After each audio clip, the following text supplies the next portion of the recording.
17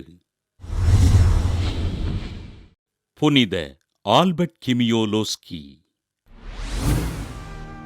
Poland நாட்டிலுள்ள இகரோமியோ பகுதியில் வாழ்ந்த வசதிமிக்க குடும்பத்தில் கிபி 1845 ஆண்டு ஆகஸ்ட் 20 பிறந்தார் ஆல்பர்ட் கிமியோலோஸ்கி. வேளாண்மை துறையில் கல்வி பயின்ற ஆல்பர்ட் அரசியலில் ஆர்வம் கொண்டவராகவும் புரட்சிகரமான சிந்தனைகளிலும் சிறந்து விளங்கினார். கிபி 1863 ஆண்டு இகலோமியோ பகுதியில் ஏற்பட்ட கலகத்தில் ஒரு காலினை இழந்த இவர் மனித உரிமை மீறலுக்கு எதிராக குரல் கொடுத்து ஒடுக்கப்பட்ட மக்களுக்கு உதவிகள் செய்தார்.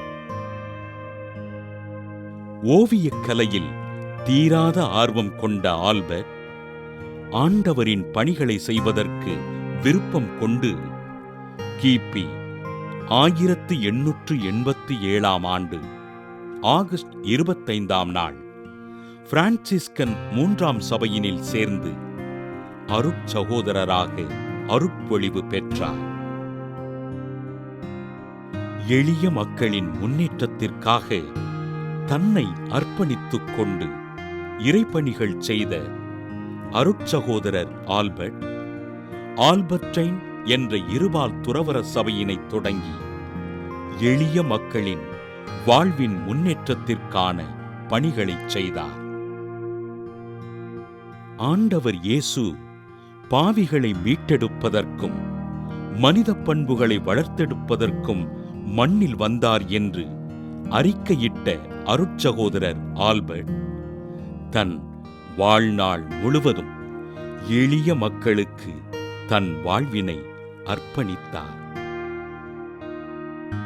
செயற்கை கால் பொருத்திக் கொண்டு மக்களுக்கு ஆண்டவரை அறிவித்து இறைப்பணிகளைச் செய்த அருட்சகோதரர் ஆல்பர்ட் கிமியோலோஸ்கி கிபி 1916 ஆண்டு டிசம்பர் 25 விண்ணகப் பிறப்படைந்தார்.